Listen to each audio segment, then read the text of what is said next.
முதலமைச்சர் ஸ்டாலின் எதிர்கால தலைமுறையை காக்கக்கூடிய தலைவராக செயல்பட்டு வருவதாக நாடாளுமன்ற உறுப்பினர் தயாநிதி மாறன் தெரிவித்துள்ளார். சென்னை மேற்கு மாவட்ட திமுக 1000 விளக்கு கிழக்கு பகுதி சார்பில் தமிழ்நாடு தலைக்குனியாது என்கிற தலைப்பில் நுங்கம்பாக்கம் வடக்கு மாட வீதியில் பொதுக்கூட்டம் நடைபெற்றது. பகுதி செயலாளர் மாப்பா அன்புதுரை தலைமையிலும் சென்னை மேற்கு மாவட்ட செயலாளர் சிற்றரசு முன்னிலையிலும் நடைபெற்ற கூட்டத்தில் நாடாளுமன்ற உறுப்பினர் தயாநிதி மாறன், திமுக அயலக அணி செயலாளர் MM அப்துல்லா, சட்டமன்ற உறுப்பினர் எழிலன் ஆகியோர் கலந்து கொண்டு உரையாற்றினர். இந்த நிகழ்ச்சியில் பகுதி செயலாளர் வினோத் வேலாயுதம், தலைமை செயற்குழு உறுப்பினர் நுங்கை ராஜ் மற்றும் திமுக நிர்வாகிகள் கலந்து கொண்டனர்.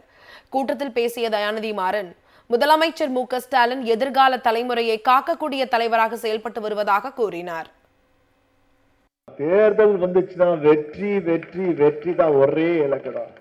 அதுவும் குறிப்பாக மீண்டும் தலைவர் 2வது முறையாக முதலமைச்சராக ஏற்று முத்துவேல் ஸ்டாலின் கருணாநிதி என்கிற நான் சொல்கின்ற வார்த்தையை கேட்க அனைவரும் ஆவலாக இருக்கும். இந்த வருகின்ற மிக முக்கியமான தேர்தல் ஏன் கேட்கிறீங்களா?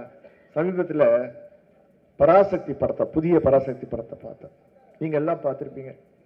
அது மட்டும் இல்லாம இந்தியாவிலேயே மொழிபெயர் தியாகிகளுக்காக பொதுக்கூட்டம் நடத்துகிற ஒரே இயக்கம் எது என்றால் அது திராவிட முன்னேற்றம். இந்த குரல் கொஞ்சம் கொஞ்சமா இந்தியா ஃபுல்லா எதிரொலிக்க ஆரம்பிச்சுன்னா எல்லா பக்கமும் அதிகாரம் போயிடும்.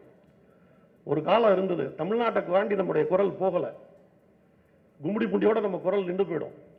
ஆனால் இன்றைக்கு சோசியல் மீடியா வேர்ல்டு அது. இன்றைக்கு இந்தியா முழுவதும் நம்முடைய குரல் போகிறது. அவர்கள் சித்தாந்தத்திற்கு எதிர் சித்தாந்தமாக இருக்கின்ற ஒரே சித்தாந்தமாக நம்முடைய திராவிட சித்தாந்தம் இருக்கின்றது. அப்ப அவனுக்கு பயம். அப்ப இன்னுமே வலுவா வர்றான். எதையாவது பண்ணி ஒழிச்சிட முடியாதா? எதையாவது பண்ணி சரி பண்ணிட முடியாதா? தமிழ்நாடு தலைகுனியாது. அப்ப இந்த பிரச்சாரத்தை நம்ம தேர்தல் பிரச்சாரத்தை ஆரம்பிச்சிட்டோம், தொடங்கிட்டோம். தேர்தல் பிரச்சாரம் இல்ல, இது தமிழ்நாட்டை பாதுகாக்கிற பிரச்சாரம். தமிழ்நாடோட சுயமரியாதை விற்கிறதுக்காக அதிமுக அடிப்படைஞ்சிருச்சு. நம்மளோட மாநில உரிமைகள் பறிப்போகிறதுக்கு நிலைமை உண்டாயிடுச்சு. பாஜக முழுகிட்டு இருக்கு, ஒவ்வொரு மாநிலத்தையும் முழுகிட்டு இருக்கு. அவங்க முழுகாத மாநிலம் தமிழ்நாடு. அது ஒருத்தனால தான், அது நம் திராவிட மாடல் முதல்வனால தான். சர்வாதிகார ஆட்சி செய்யலாம் என்கிற கனவுடன் பிரதமர் மோடி செயல்படுவதாக திமுக துணை பொதுச் செயலாளர் ராசா குற்றம் சாட்டியுள்ளார். திருவள்ளூர் மத்திய மாவட்ட திமுக சார்பில் தமிழ்நாடு தலைக்குனியாது எனும் தலைப்பில் திமுக ஆட்சியின் சாதனைகளை விளக்கும் பொதுக்கூட்டம் நசரத்பேட்டையில் நடைபெற்றது.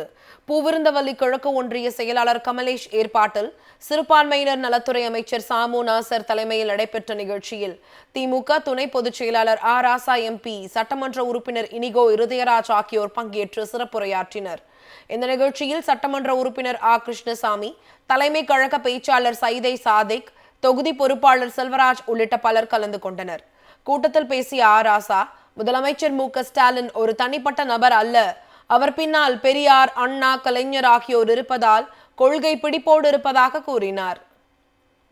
அவர் ஒற்றை மனிதன் அல்ல, அவருக்கு பின்னால் பெரியார், அண்ணா, கலைஞர் என்ற 3 தலைவர்களும் அணிவகுத்து இருக்கிறார்கள். அதனால அவர்களால் உள்ள வர முடியல.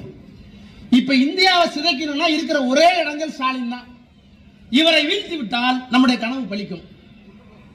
இந்தியாவுக்கு ஒரே மண் கொண்டு வந்துடலாம், ஒரே பண்பாடு, ஒரே உடை, ஒரே உணவு என்று சொல்லுகின்ற ஒரு சர்வாதிகார ஆட்சியை கொண்டு வருவதற்கு எல்லா மாநிலத்திலேயும் கிட்டத்தட்ட வெற்றி பெற்று விட்டார்கள். அவர்கள் வெற்றி பெறாத ஒரே மாநிலம் தமிழ்நாடு, தமிழ்நாடு, தமிழ்நாடு.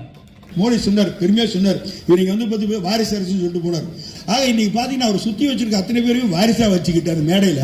இவங்க 2 பேரும் குசு குசுன்னு பேசியிருக்கிறாங்க. யார் 2 பேரும்? மோடியும் எடப்பாடி. இவருக்கு தமிழ் தெரியாது, அவருக்கு ஹிந்தி தெரியாது. தூத்துக்குடி வடக்கு மாவட்டத்திற்குட்பட்ட விளாத்திக்குளம் சட்டமன்ற தொகுதியில் தமிழ்நாடு தலைக்குனியாது என்ற தலைப்பில் பொதுக்கூட்டம் நடைபெற்றது. சமூக நலன் மற்றும் மகளிர் உரிமைத்துறை அமைச்சர் கீதா ஜீவன், முன்னாள் சட்டமன்ற உறுப்பினர் PHP மனோஜ் பாண்டியன், சட்டமன்ற உறுப்பினர் மார்க்கேண்டியன் ஆகியோர் பங்கேற்று உரையாற்றினார். முதலமைச்சர் ஸ்டாலின் கொள்கை உறுதியோடு ஆட்சி செய்து வருவதாக கூறினார். என்ன செஞ்சாலும் சரி, நிச்சயமாக மக்கள் இப்பொழுது தயாராகிவிட்டார்கள். இந்த திட்டத்தினால் பயனடைஞ்சவர்கள் இந்த நல்லாட்சி புரிந்து வரும் தளபதியார் தொடர்ச்சியாக மீண்டும் நம்முடைய ஆட்சி அமைய வேண்டும், மீண்டும் நம்முடைய தளபதியார் முதலமைச்சராக பொறுப்பேற்க வேண்டும் என்பதற்கு மக்கள் தயாராகிவிட்டார்கள்.